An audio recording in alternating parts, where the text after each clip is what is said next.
शादी के बाद 2 महीने तक वह ससुराल में थी और अब अपने पति के साथ चेन्नई जाने वाली थी, क्योंकि उसका पति वहीं पर नौकरी करता था। इसलिए वह जाने से एक दिन पहले अपनी मम्मी पापा से मिलने आई थी। मम्मी ने बेटी दामाद का जी भर के स्वागत किया। पापा बाजार से तरह तरह की मिठाइयाँ और पकवान लेकर आए, क्योंकि दामाद घर आए हुए थे। मम्मी ने भी घर पर बहुत अच्छा खाना बनाया था। सब कुछ बेटी दामाद के आव भगत में किया जा रहा था। मम्मी ने अलग से बेटी को कटोरी में कटहल की सब्जी दी, जो कि ढेर सारा लहसुन प्याज डालकर बनाया गया था। कड़वा सत्य, दामाद जी के घर में लहसुन प्याज नहीं चलता था, इसलिए माँ को पता था दामाद जी वह सब्जी नहीं खाएंगे। बेटी ने अपनी फेवरेट सब्जी की कटोरी किनारे कर दी, यह बोलते हुए कि मम्मी, इनके घर में तो लहसुन प्याज चलता नहीं, तो अब मैं भी खाकर क्या करूँगी। धीरे धीरे लहसुन प्याज खुद ही छूट जाएगा। अब दोबारा इसे खिलाकर मेरे मुंह में इसके स्वाद का लालच मत डालो। सुनकर माँ की आंखों से आंसू आ गए। कितनी समझदार हो गई है उनकी बेटियाँ। जिस कटहल को खाने के लिए मचल उठती थी, आज उस कटहल की कटोरी को किनारे कर दिया। जिस बेटी को लहसुन प्याज के बिना सब्जी गले से नीचे नहीं उतरती थी, आज वह लहसुन प्याज छोड़ने की बात कर रही है।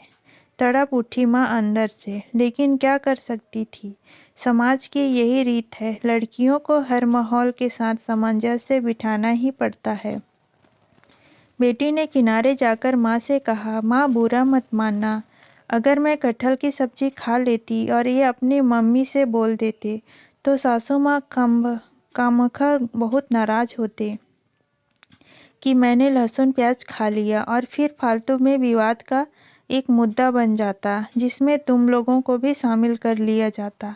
मैं ऐसा कुछ नहीं चाहती। बेटी की समझदारी पर माँ बहुत खुश थी।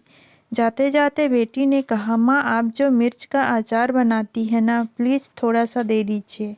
चेन्नई लेकर जाऊंगी, कभी कभी दिल करता है खाने को।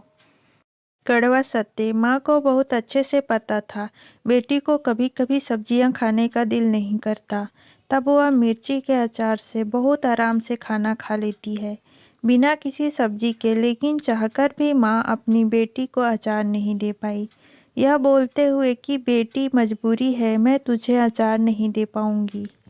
मायके से अचार नहीं दिया जाता, यह बोलते हुए दिल रो उठा था माँ का कि बेटी ने मुंह खोलकर कुछ मांगा था और वह नहीं दे पा रही। लेकिन माँ ने अपने दिल को मजबूत करते हुए कहा था, तू परेशान क्यों होती है, तू चेन्नई पहुँच, मैं तुझे फ़ोन कर बिल्कुल अच्छे से उसकी रेसिपी बता दूंगी, तू बना लेना, बहुत अच्छी बनेगी। बेटी भी माँ की मजबूरी समझ गई थी और माँ से बोली, हाँ माँ आप बता देना, मैं बना लूँगी। उधर दामाद जी हल्ला कर रहे थे, जल्दी चलो लेट हो रहा है। मम्मी ने 2 घंटे का बोला था, 3 घंटे होने को है। बेटी ने बोला, मम्मी चलती हूँ, नहीं तो सासू माँ नाराज होंगी। माँ ने बोला, हाँ बेटी जल्दी जा। और उधर दामाद जी मजाक मजाक में बोल रहे थे, औरतों को तो बस रोने का बहाना चाहिए होता है कि कब मौका मिले और कब अपने आंसू बहाएं, क्योंकि वह एक पुरुष थे और एक औरत के दिल का दर्द वह कभी नहीं समझ सकते थे, जिससे अपना पूरा अस्तित्व जड़ समेत उखाड़कर एक जगह से दूसरे जगह स्थापित करना होता है। दोस्तों, आपको कहानी कैसी लगी कमेंट में ज़रूर बताएं। अच्छा लगे तो चैनल को लाइक शेयर सब्सक्राइब और बेल आइकन को ज़रूर प्रेस करें। धन्यवाद।